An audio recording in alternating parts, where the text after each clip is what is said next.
so honoured that you have come on my podcast today. Thank you. Thank you. I'm absolutely shocked and delighted to be here. Oh, well, it's so lovely because we've kind of become friends, haven't we? Yes. Over the past couple of years. We were Yes. thrown together. Yeah. You were one of the amazing people who I've come to know through my new work as health coach. And it was actually, I think, about 2.5 years ago that we were brought together by Dr. Aseem Malhotra. Yes. And we made this video together in your house in Chester. Yes, with the dog and everything. With a dog, yeah. and you stayed and fed me, and then Yes. we became friends, and you came for dinner, and, Yes. and it's been a wonderful journey that we've had together. So Yeah. thank you for coming on. Meant to be. Yeah, I it think was we were meant to always be. meant to meet. Yeah. We did feel that, didn't we? Yeah, We were meant to definitely. meet. So, Lynda, I think just for listeners who are not familiar with that video that we made a couple of years ago, can you just give a kind of potted version of what happened with you and your husband Mike that then led to you opening your eyes to the world of food as medicine? Yeah. Well, I'm a nurse by trade and a research nurse as well. And I'd been interested in type 2 diabetes because we'd worked on a type 2 diabetes study where we kind of discovered that the guidelines we were giving people, I feel, were making them sicker, they were on more drugs, etc. And I loved coaching these patients on this diabetes trial. So when Mike had his heart attack, my husband had a heart attack in 2017, I knew that I needed to find some good science behind the way of eating that I felt was reversing type 2 diabetes, because I knew that heart disease and type 2 diabetes go hand in hand. And Mike was also quite a bit overweight. Sorry, Mike, if you're watching. He had a 40-inch waist, which is not good in a 5'9" man. So I got in touch with Aseem Malhotra, and I'd read the POP book, and he was so accessible and easy to talk to and passionate about what he did. And he was a great support to us during that time when we adopted this sort of POP style diet. And we were at that point, I think, when you came to do the video, where we were very immersed in this lovely food and everything. Yeah. But interestingly, I think that I took so much from the food part of that book, but there is another chunk of that book that was about social connection and movement and relaxation and sleep that I totally discounted, because I was in a space where I felt I had to work really hard to save Mike. And that meant hard work and sort of punishing regime almost, and that you have to stick to this and then you'll be fine. Because you felt that you nearly lost him, didn't you? Oh God, it was the most horrendous experience. Yeah, I thought he was going to die in the car. Yeah. So I kind of rebounded then with this fierce determination. I'd always let Mike be in charge of food and things in the past. He's a foodie, he loves his food. So we had this huge shift in the relationship where I started saying, no, you can't have that. And it was horrendous. And he would look at the plate of food on the table and go, oh. And it wasn't anything that was wrong with it apart from the fact there was no chips or, there wasn't pasta. And we went through probably a year of him going, oh, like that at every meal. And these meals would take hours to make, some of them. I would be dry roasting tomatoes for half a day. I'd be making a bone broth at the same time. So when somebody was so, what felt like ungrateful, it was really hard to deal with. So yeah, that was a bit of a challenging time all around. Yeah. And when I met you, the impression I got was that you were an incredibly cheerful person, very driven to save your family. Yeah. And you came for dinner with your son Jack, with Mike, and we lovely. had a fabulous evening. It was amazing. I drank too much wine. It was amazing. But we had a real giggle, and we Yeah. did. And then I didn't see you for quite a while after Yeah. that, because we live in different cities. Yes. And what I hadn't realised initially until you told me was that you had actually slid into a depression. Yeah, a very slippery slope. Yeah. So what did that feel like? How did that come about from the time that I saw you where you were all guns blazing and full of the joys of spring? Yeah.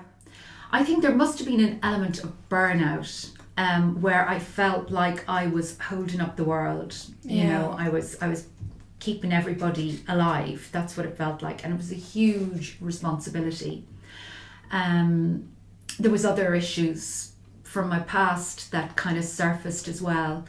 And I just took a real low. And I look back at things that I said. I remember saying to my boss when we were talking about work, and she said, well, do you want to be here? And I remember hearing the words coming out of my mouth saying, I don't want to be anywhere.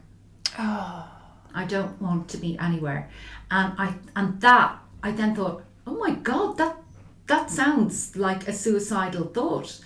And at that point then I thought, right, I have got to get this sorted. And with the help of Sarah, she put me in touch with somebody who pointed me in the direction. So Sarah's a friend of yours who also works for the NHS. Yes, she does. Yeah. We were research midwives together, and we had a great time working on a clinical trial for fetal heartbeats and things. So it was really, we're very close friends now. And she has been hugely instrumental in sort of harnessing me and pulling me onto a path, or pushing me onto a path where I've had this help. And it's been a long schlep, if you like. It's been, I would say, almost 18 months of counselling, which has been really helpful. And there's been work involved in it as well. You know, I've had to read things, I've had to get my head around things, I've had to journal, I've had to write people letters, not that I ever sent them, but it's been really cathartic. But still in all, notwithstanding the counselling and the tablets that I've been taking, I'm proud. So when were you put on, I think it was around that time when I was in work. I think it was April last year, when I heard those words come out of my mouth. I thought, I've got to go to the GP now. So I started on sertraline, which is an SSRI, serotonin reuptake inhibitor, and it took a long time to click in, but I had a contract with my counsellor about keeping myself safe. So she would want to know every week, tell me what you're going to do this week to keep yourself safe. And I had, issues with drinking and things to kind of blot things out. And then I would become very emotional when I've been drinking and have these arguments over minutiae, when really I needed to unfurl a big truth, which I have done latterly. And that has been a huge relief. And it's kind of the counselling and releasing that truth has also informed a lot of my eyes are opened to a lot of the relationships that I'm in, where I come way down in the pecking order, and my needs are really not important. And it's not them saying that, it's me. But then that leads to people's expectations of what you're going to be like, and they expect you to be very accommodating, grateful, and and you just need this little tokenry little bit of love or whatever. So I've suddenly grown a pair of balls almost. Do you know what I mean? I don't take anything that I used to take in the past, which is for poor Mike. We've been married 29 years in May. So for him, I'm going back in time, and I'll sit down and say, do you remember such a thing? You shouldn't have done that. Whereas I didn't say that at the time, and he's like, geez, that was 24 years ago, Lynda. Yeah, but I'm just telling you now that this Lynda would not have accepted that, and ironically, it has led to more harmony in the relationship, and a feeling of release and relief. And our son was able to say, do you know what, I'm not liking my course and everything. And that all happened on the night where I got it all out on the table to both of them and said, these are things that have happened in the past that I don't want to happen again. And but that happened in the middle of the Wellness Unwrapped. So I'd say it was kind of like 2 weeks into the 4 weeks. Oh, okay. So just to explain to listeners, where we reconnected recently was that you signed up for a 4-week online course that I had decided to run a bit into lockdown. And I was just delighted because I hadn't really seen you, and suddenly I was going to see you on Zoom. So we've kind of reconnected. So just to give a bit of background, what happened there, I've been coaching groups for about 5 years, and I'm like you, very much a people person. I like to be physically in a room with a group when I coach them, and I had always believed that was a necessary part of physically being with them. So I'd always shied away from doing an online coaching program. And then what happened, lockdown hit, and I wanted to help people, and I didn't know how to do it because ordinarily I would rock up somewhere and coach people as a group in person. I couldn't do that. So I just posted on Facebook, I'm going to be here every Monday evening for whoever would like to show up. I'll be here to coach you for an hour or whatever it was. It was really lovely. It was really beautiful to see that people came every week. And we did a lot of calming exercises. So I did sort of breathing exercise. I taught them tapping, again, to calm the nervous system.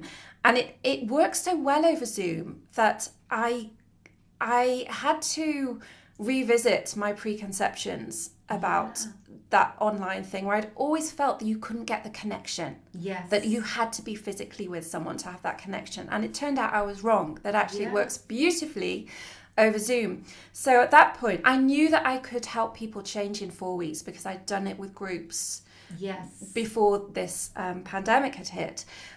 So I thought, I'm going to now do this on Zoom remotely, and I think I can do that the same thing. And that's when you kind of came back because you signed up. And it was a small group, just eight women. Yes. So I kept it very small so that there was a lot of intimacy. There was a real sense of intimacy. Yeah. And so tell us what was your experience of the group? Initially, I thought a bit of fun. I didn't really think there would. I wanted it for company more than anything else. I think just to talk to like-minded women, and I went in with no expectations at all for the soft stuff.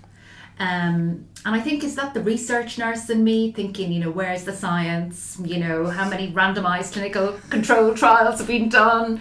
And it was when you would talk to us and explain to us, like for instance, the tapping, when you were saying that that's used for people in Rwanda who have witnessed genocide, of their whole families, and that it actually made a difference to them. I thought, oh my God, this is real. This is not woo-woo. This is real. So that gave me the confidence to try it. Yes. And I tried it and I thought, there is a difference. You do feel different after it. And even the breathing exercises, because I always remember when I was in labour with Jack and Mike was telling me, they were all saying, breathe. And I remember saying, if I wasn't freaking breathing, I'd be dead now. I'm breathing, okay? So they didn't. And I always thought that everybody breathes. We walk around breathing. And I never took into account that you can breathe a different way and that it can make you feel better. You can make yourself feel better. Yes. So that was amazing. So those sort of tools that you gave us were amazing. But what was really nice was seeing the vulnerability of those other women. And I think we all felt really safe. It felt like a very sacred space. And all of us felt we could be completely ourselves and vulnerable and open. And everybody was, people were helping each other. There was somebody who mentioned something about a friend who was unfortunately dying. And all of us, not one of us didn't have a tear in our eye.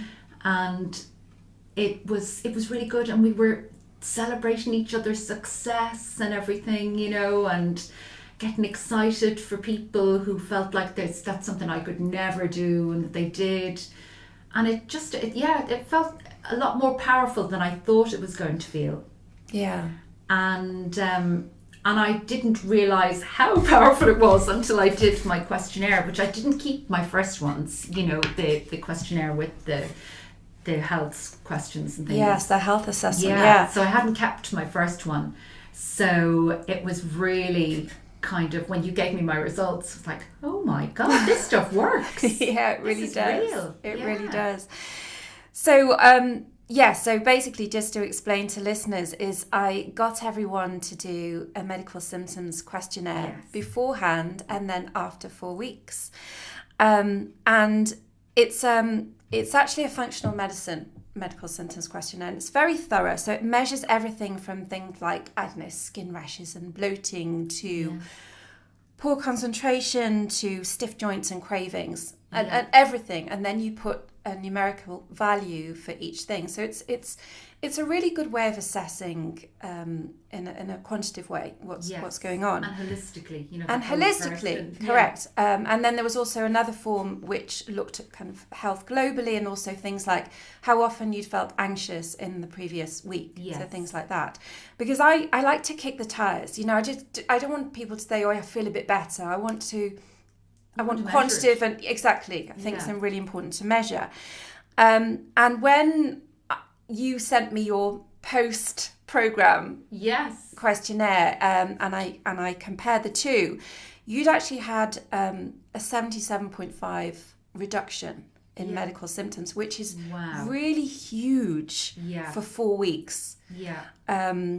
So it had dropped massively from 116 down to 26. And then when I had a look at the areas that you'd had the most reduction, interestingly, it was the digestive tract. So it was all the digestive stuff, weight and emotions. And just to be clear for listeners, I was not focusing particularly on digestive stuff, because I actually hadn't even looked at your symptoms the first time around, because there was no personal coaching, there was no one-to-one coaching in the group. So it was pretty generic. I was teaching principles. I wasn't going to any detail on the gut microbiome or anything like that, and certainly not personalizing diets. It was nothing like to that degree. But what was really interesting is that you made quite simple changes, didn't you? Very simple changes, which everybody made. We started with the food, didn't we? Yes. And with the stress reduction, because I always like to start with getting people feeling calmer, because I think that I can throw all the information in the world at you to do with healthy eating, but if we're in a state of stress and we are, as you say, going to the alcohol or whatever it is that we're using to numb those difficult feelings, it doesn't really matter what information you've got. It's just you're not going to be able to apply it. So and I will talk a little bit about what those calming measures were, but you did very simple stuff. Absolutely. But what you kind of did was that allowed you to get your body back into balance, and when that happened, all these medical symptoms just improved themselves on their own. Without any personal input from me. I didn't sit down with you and say, Lynda, tell me about your digestive problems or anything like that. And I think it's just a beautiful example of what happens when we give the body what it needs and take away what is bothering it. It just fixes itself. And I know this. I keep thinking to myself, I know this. I know that high cortisol levels cause, disruption of the gut biome, and they make you stack your weight on your belly and things. And I know that stress has an effect on the blood vessels and everything. But it just didn't seem real in a way that you could make stress go away. I had thought, I'm going to need a miracle, a lottery win, a facelift, something like that I'm going to need in order for the stress to go away. I thought it was beyond my reach. Yeah.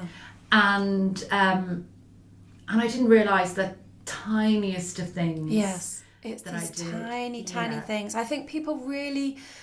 they underestimate the power of these tiny things. So the first thing that we did on week number 1 is we started, I think, with a very gentle breathing exercise where I brought in the gratitude practice. So the gratitude, the gratitude I started from the get-go, and I reinforced it throughout, because having coached lots of people, what I've come to see is what really moves the dial.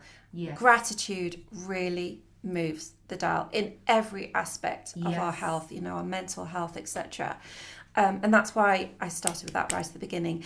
And then the tapping again, I know that moves the dial. So I showed you all a very, very simple tapping sequence, which listeners can actually see in a previous episode. I've done a whole episode on it. Really easy. Yeah, it's really easy. Traffic lights tapping. And I encourage you to do it every day. So to do it in the shower. Yeah. And I do it if I wake up in the middle of the night now. Yeah. As well. Yeah. And it's just a lovely way for you to be able to bring your own stress down. So bring down that cortisol without a need for someone else. Yes. And I think I was very keen to help everyone to have these things in their toolbox for the rest of their lives, and also to share with other members of their family without the need always to go to an expert. It's kind of like, do you know what? I know how to calm myself down. I've learned this.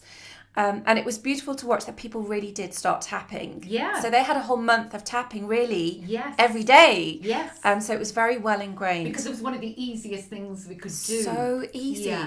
Easy. And what I feel is once people are more relaxed, and you could see their shoulders dropped and they just felt just calmer and more peaceful, then they're more receptive to me saying, okay, guys, let's start maybe drinking some water, because nobody was drinking any water. No, none of us. Nobody. Yeah. And there was, there were people having just crisps all day, even though they knew, like one of the girls who also works for the NHS, she knew everything there was to know about healthy eating. That's it. And yet she was just surviving on crisps. Yeah. So she had the knowledge, but she wasn't able to apply the knowledge. And I think that's where the group coaching comes in. Yeah. Is empowering people to actually apply what they know. Yes. Because we all know, don't we, really, to a certain extent, that we need water to survive and things. But there is an element of self-care that, and I'm sure I've read this somewhere, that people who are depressed don't drink as much water. And it's a common thread, and it does actually help you to feel better. It lubricates everything, and you don't realise that. You think you're just doing it so as... you're not going to shoot your kidneys. You're doing it because it does actually make you feel better. Yes, yeah. Yeah, absolutely. And what was really interesting is initially people were like, yes, I'm going to drink water and I'm going to start eating more vegetables. And they were very gung-ho. Yes. And then and this is a very typical pattern of change. So change is not linear. Very few people decide to overhaul their lifestyle. Exactly. And then they just go off and do it. But most of the rest of us, including me, will go one step forwards and then we'll slip back and we'll have a good day, and it will be very, very up and down. And what was really interesting to watch was the resistance kicked in after about the second session. Yeah. And you posted a video, because there was a Facebook group. Our little private group. A little private Facebook group where I would pop on every day and give lots of encouragement and lots of cheerleading. But essentially it was a forum for peer-to-peer support. So what would happen is one person would post a picture of their breakfast, and then someone else would pop in. Or their glass of water. And then everyone else would be like, yes, well done. And then they would put their own glass of water. And what happens is everybody buoys each other up. Yes. So you get this momentum where everybody rises together. Yes. And it happens very naturally, very It does. instinctively. And it's not competitive or anything. No. But you do feel that you ought to because everybody else is. Yes. And that's that group power, isn't it? Yes, you naturally fall in with what everybody's doing. It's kind of like the power of mirror neurons. But it's effortless. Yes. Like you don't have to think about it. You just fall in with a group. Yes. So you posted this video where you were slating yourself, weren't you? Yeah. You were really, really hard on yourself and saying, I've slipped off and I found myself drinking and this and that and I was doing well and now it's all gone to pot. Yes. And it was this very typical all or nothing approach, Absolutely. which I see all the time in women, all the time. It's like, I'm either doing it full on and I'm being really healthy and I'm being good or nothing. It's crisps and booze. Yeah. So I watched your video and it was brilliant that you did that. In my dressing gown. It really struck a chord with a couple of the other ladies who are like, yes, that's how I feel. I started well and now I can't. It's all going to pot. all gone to pot. So I made my own video and I don't know if you remember that day. Yes. I slept on my pillow. So I had like a scar on my cheek. Looked like Poldark. And it was just where I'd slept on the pillow edge. So I just thought, right, let me dive in here. And I made a video which was basically saying you need to be patient and you need to be kind to yourself because you are learning something new. Yeah. And remember when you learned to drive? I mean, it took me 11 months solidly and I had to have stickers for left and right because so it was very alien to me to move the gear stick. And of course now I get behind the wheel, it's automatic. It's automatic, exactly. But we never learnt at school to look after our health. No. We never learnt it. So we are learning something new. And whenever you're learning something new, you have to expect that it's going to take a little bit of time. Yeah. And what I very much drew your attention to is the fact that you had made changes. Like, okay, you hadn't drunk 8 glasses of water every day, but you'd had a couple of glasses. Yes. And that was more than you'd had the previous week. Exactly. And that struck home so much with me that little amount that I would have thought was paltry actually was worth celebrating in some small way. Of course, because it was a step in the right direction. Yes. So what we started with right at the beginning of the program was getting everyone to envisage where they would like to be in 6 months. And we all shared, didn't we? Everybody shared why they wanted to get well, and for who.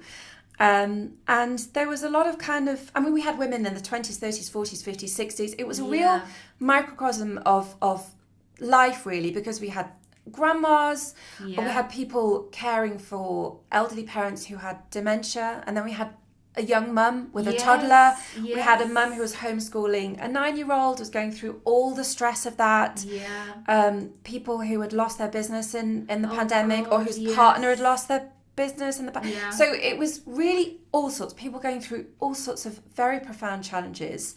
And as you said, there was this huge empathy, wasn't there? There was this amazing compassion that kicked in, although we were all strangers initially. I mean, you knew Sarah, but it was essentially a group of strangers on a little screen. And we were worried about them. Yes, we got were. To the stage where we were worried about each other. Absolutely. And what was interesting to watch is within about 20 minutes of the first session, the mask just started to fall. And the first person said, it was like that self-loathing. I feel self-loathing. And then it was just everybody dropped the mask, didn't they? And there was this huge outpouring of how they felt. And that permission felt lovely. And as you say, it was like a domino effect then, because we all had the permission then to say, no, I'm not perfect at all. And I'm struggling, because we are trained at school to not think about our health. We're trained at school to work hard. You've got to work hard, and it's got to be tough, and you've got to focus, and you've got to be responsible.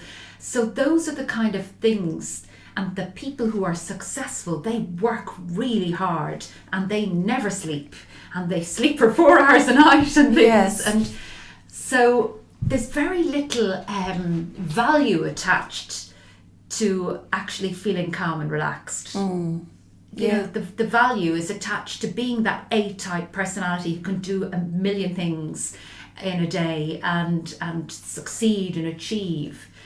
So to hear you say, hang on, stop, you did have some water this week.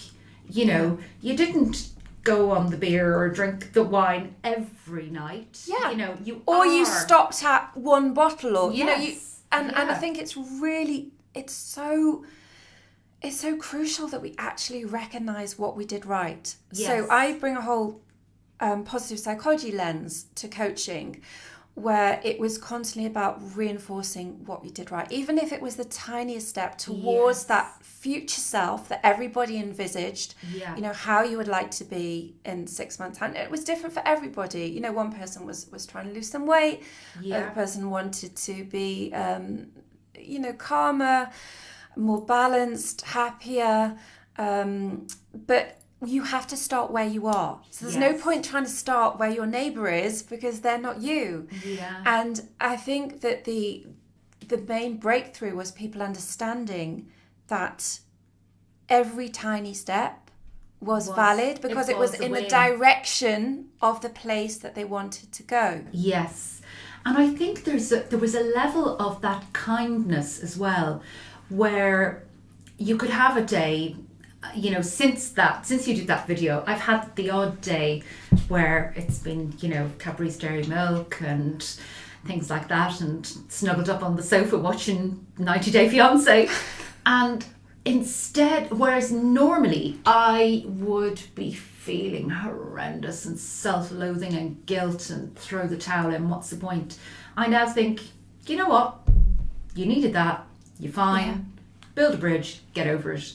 Carry on. Tomorrow's another day. Yeah. Whereas I would have been like really hating myself and questioning what was wrong with me and criticizing myself. Yeah. So in that respect, my stress levels have dropped a bit more, because I don't lose the run of myself, as we say in Ireland, when I step out of line. Yeah. That it's nothing, you know, nothing's permanent, things can change. Yes. And it makes you feel, I don't know, much more loved almost. Yeah. It was a very loving environment. And I felt that not only in the groups, but also in the Facebook comments. You know, when someone had been really sharing something that was really difficult, there was some really heavy stuff that was going, very harrowing stuff.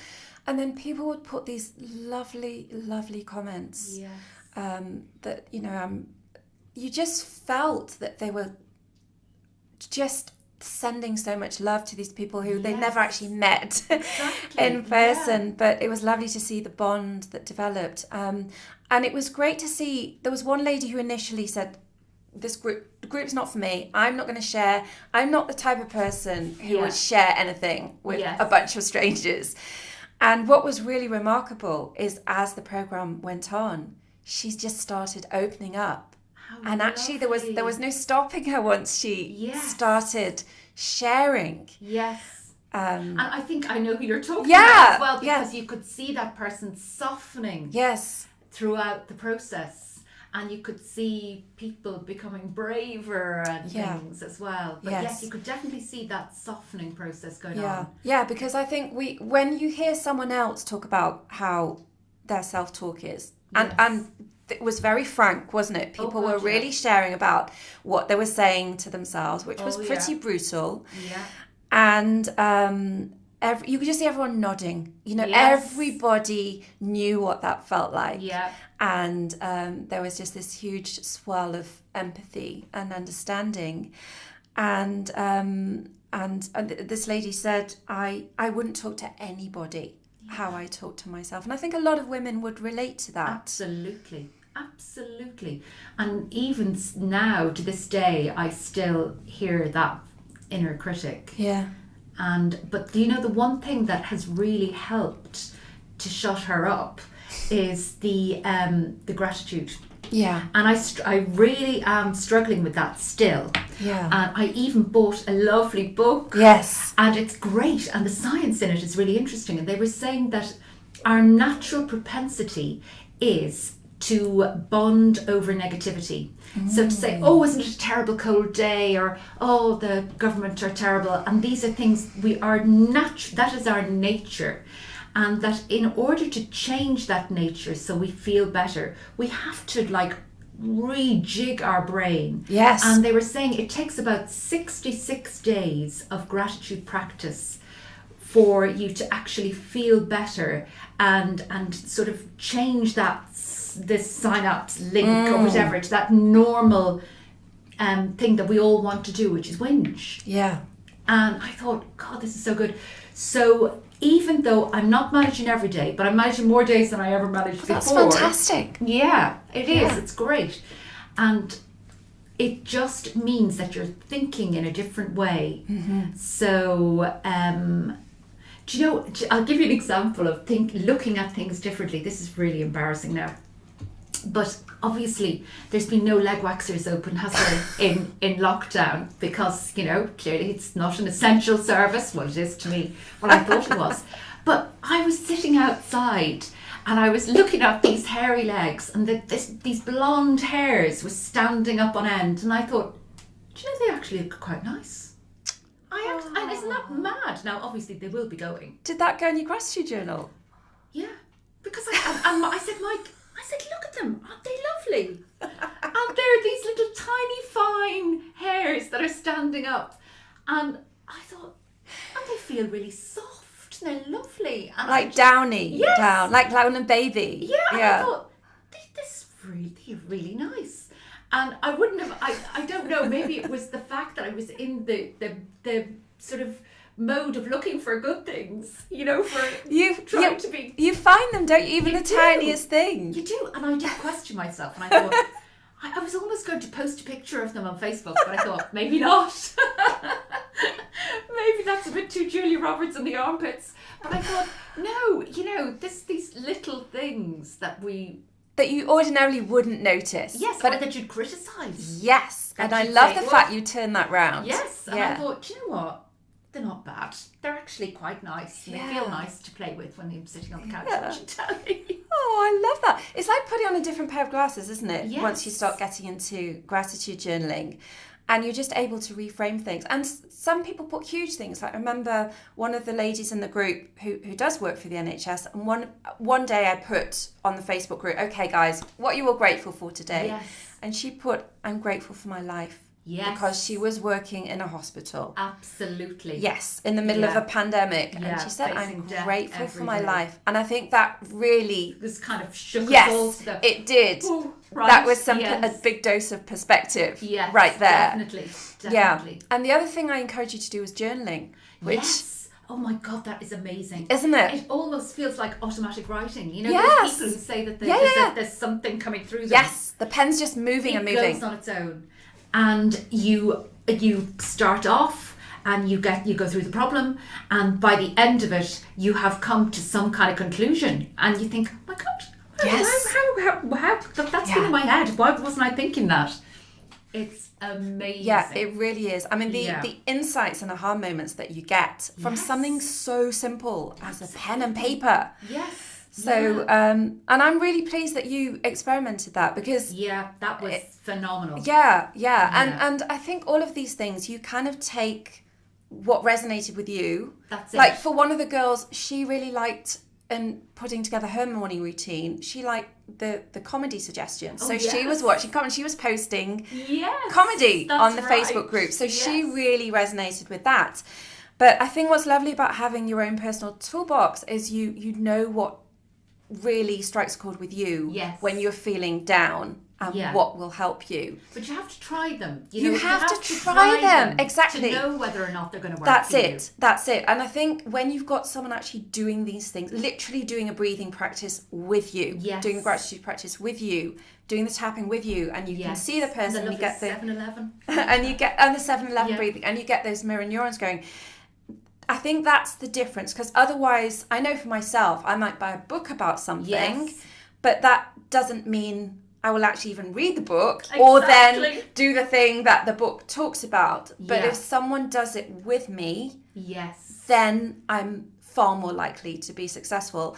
And I think it gets you away from the all or nothing, because I think if it had been just a 2-week, you would have actually given up, because that's the headspace you're in, was like, we were, weren't yeah, we? I've tried, I can't do it, it's another much. failure, it's another Yeah. failure. And I think this is what a lot of women in particular go through. You know, there's always another diet to try, there's always another, you know, fitness app to sign up to, or whatever it is, and then another failure when you haven't managed to stick to it. And like, here I am, that's just me, I can't stick to anything, I've failed again.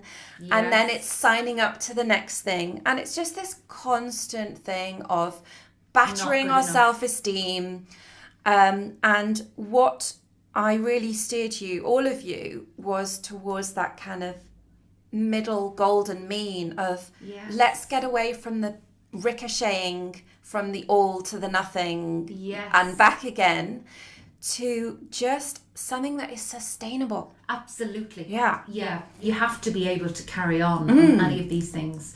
And and if it's yoga every morning at 6 o'clock, or you know, if you've got to run a mile every day or something, it's just not going to work. It might work for a week or so. Well, if you enjoy it, that's one thing. Yes. But I think it had to be personalised. So everybody took the thing that they knew, because I believe that we all know, we all have the resources that we need. But it's giving people the space to go for the thing that they know they need to do to feel better. Yes. And it was different for everybody. It was different for all of us. Absolutely. And sleep. Now, sleep was a huge thing. Oh my God. So that was session number 2, is I really went deep into sleep. And I like to pull that early on, because it's so fundamental. Absolutely. And I think what you mentioned towards the end is like, you were so focused on the food and thought the food was the be all and end all. That was all we needed to do in my mind. Yeah. And yet you were on Facebook till pretty late. Oh God, yes, yes. And what was your nighttime habit? God. Go on, Lynda. Oh my God, it's Cheryl. so embarrassing. Well, the screen time, when that comes up on my phone, I go woo, like that, because I'm so embarrassed. But is this your weekly screen time that pops up? Yes, it's really embarrassing. It's like a full-time job, basically. But my routine would be like another one of the girls on there, fall asleep in front of the telly, and then be awake when you get up to bed. And then I'd go on my phone. And I didn't think I was doing anything that onerous. You know, I was just scrolling through, having a look at Facebook. I didn't think I was taxing myself that much, and I always have the phone by the bed for the alarm. Yes. And I thought, absolutely grand, you know, that will make no difference. But you mentioned about the sleep hygiene and about the phone by the bed, and I thought, you know, it's a simple thing. And I'll see. It's a tiny little thing, and then I'll be able to tell her, no, it made no difference at all. I can't believe and I'm bringing the phone back. So what you did, you took the phone out of your bedroom, didn't you? I took the phone out of the bedroom and I left it down in the kitchen to charge. Wow. And I didn't even have a withdrawal. I didn't have any kind of, because we went through a few other things about the sleep hygiene, didn't we? And there was things like the temperature of the bedroom, going to bed an hour earlier. Well, depending on when you go to sleep, because you're going to bed quite late. Yes. So it was trying to ritualize the bedtime, the coziness, you know, that special cozy time, and reading, you know, going up to bed with like a magazine or something. So I was going to bed with Cheshire Life, feeling all cozy and everything, and I was going to sleep. And when we'd had our chat in our group, there were some people who were as old as me on there as well, who were going through menopause, and they were saying, forget it, you're never going to sleep again. It's the menopause, that's what it is. And I thought, oh yeah, maybe it is, you know, because I know a lot of women. But the difference in the sleep quality was amazing. And I thought, how can this be? This is just not having the phone beside my bed and not scrolling on Facebook. How can that make such a difference? Yeah. But a massive. First night, I felt like a child going to bed. You know, when you get cozy, and I felt And I thought, this will never work, but it did. Yeah. It really did. And it's out of the bedroom now. Oh, it's amazing. Forever. It's so huge. And then you then share that with the rest of the group, which then inspires other people. Because the way the group dynamic works is when you bounce on and say, you're not going to believe it, guys, I've got my phone out and I slept better. And then they think, well, if it worked for Lynda, I can do it. And that's why you get the changes so quickly. Yes. I would never expect to get to see anyone achieve results like that after 4 weeks if it was one-to-one, because it's so much slower. But you in a group, you learn from other people as well. So everything is magnified and multiplied because it's all compounded, or the effect is compounded. And it just inspires other people, and they try it, and then they did try it, and then they would report back, because people want to come back and say, guess what, I tried this. Yes, exactly. But that was a revelation for me, completely, because I'd given up on sleep. I really thought that it was just my age, and and it's that, I feel, has had a knock-on effect on so many other areas of my life. And I can't explain.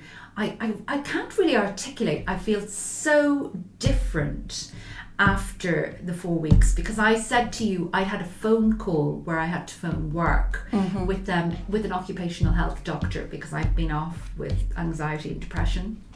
How long have you been off work for? Over a year. Right. Yeah. It's been a big journey. Yeah.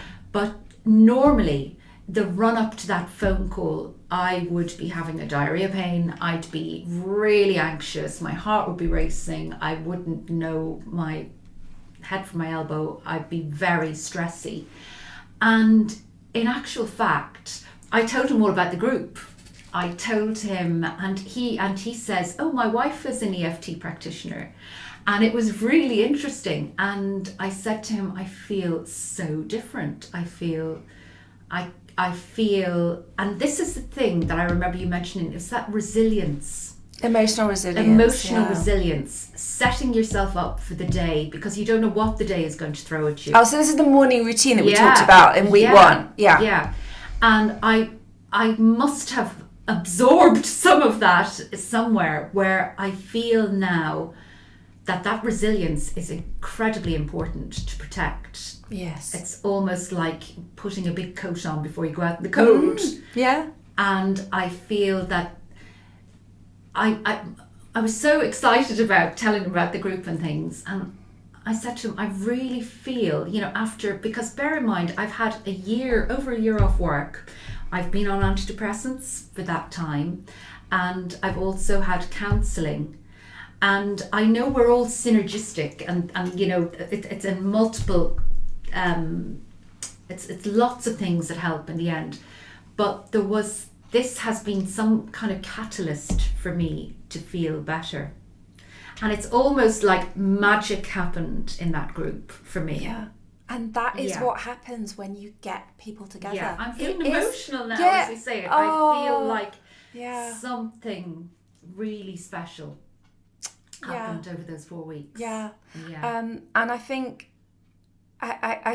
when you remind yourself that, again, this was on this little screen that all we could see was just this little postage box stamp of each person. A postage stamp, but still the connection was there, even though it was done remotely on this thing called Zoom that none of us really had heard of before. Can you hear me? Yeah, it was that human connection. And that is where the magic is. That is the secret sauce. It's not in the information that I was sharing about sleep hygiene or whatever it is. It's the fact that people could be heard. Yes. And and be empathized with and show empathy, and that, because we are social beings, aren't we? We need connection, and we're in an age where we know that loneliness is there's a huge epidemic of loneliness. Absolutely. We know that it is creating huge health problems and mental health problems, and it's just the simplest thing in the world to get people together in a group, in a small group like that, where they can grow together, where they've got a similar aim, which is to feel better. Yes. And it works by itself. You just does. need to put the people together. And all I was doing was just Watering the guiding, plants. just watering, just guiding this along. Yes. That was all. Yeah. But the group did it themselves. And this is why I feel so passionately about spreading the word about this. And it's, I mean, if you listen to an earlier episode, I can't remember which one, maybe number 2 with Dr. Jen Unwin and Dr. David Unwin. They run these incredibly successful groups in helping people to reverse type 2 diabetes.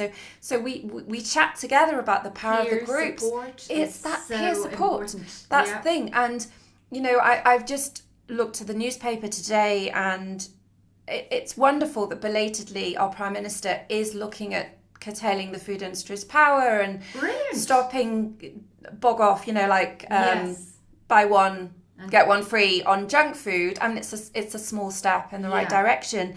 But for me, it's just such an obvious solution. Yes. Firstly, it's the most effective. We know it's the most effective way to get people healthy is when they do it as a team. Absolutely. It's the quickest. I mean, look what you've done in 4 weeks.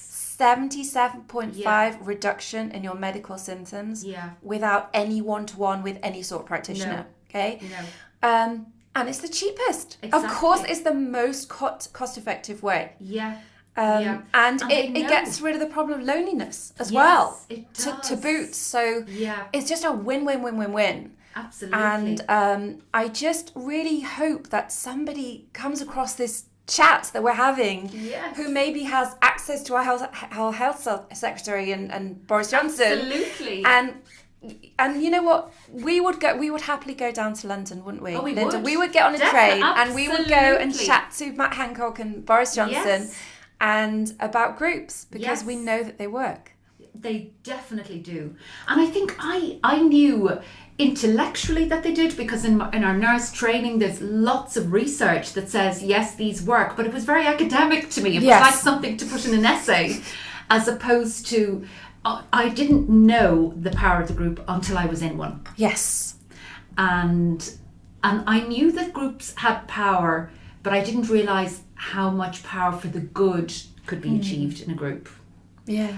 And that was absolutely startling to me to see that, you know, wow.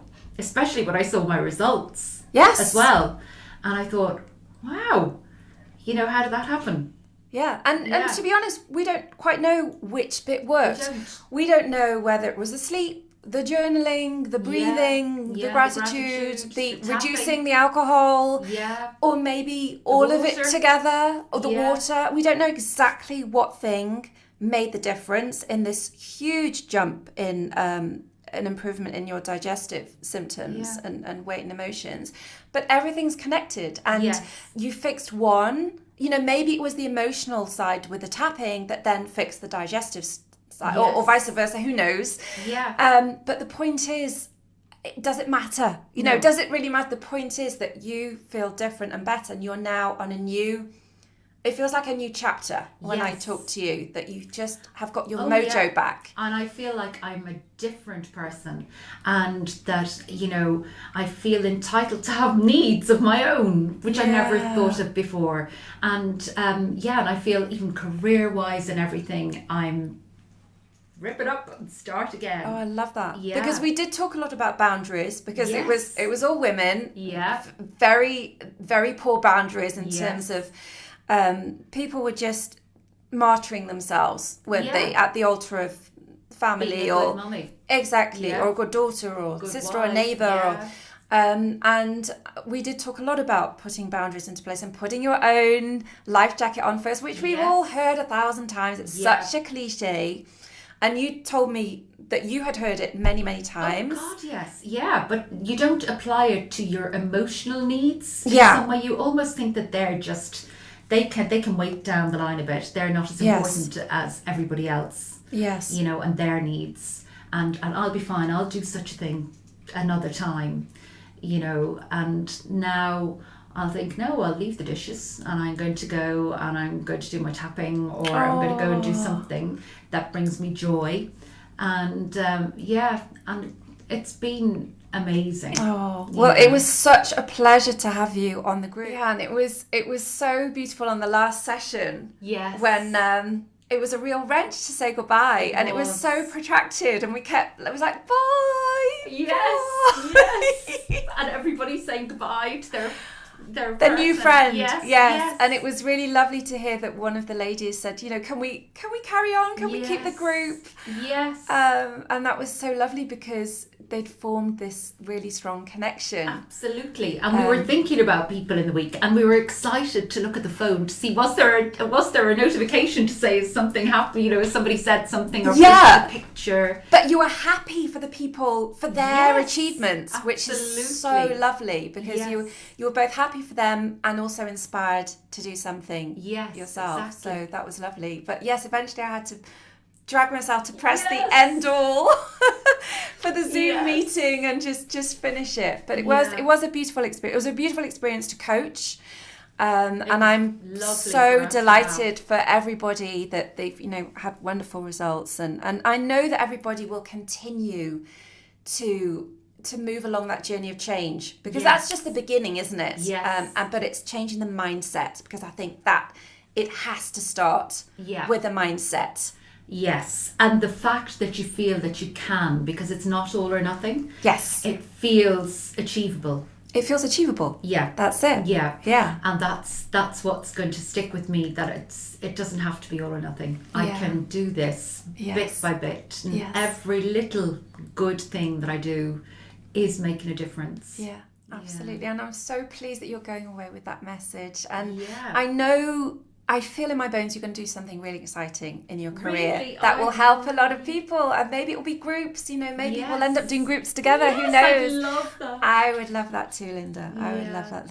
So I want to thank you again for coming over all the way from Chester to be on my podcast. Thank you so much. I am so humbled to be on it at all. Thank you. Oh, and I'm just really, really, I just feel so blessed to know you. I really do. And I know that we were thrown together through Mike's heart attack and then what happened after that. Yeah. And No, I'm blessed to know you. Oh, thank you. Really, yes.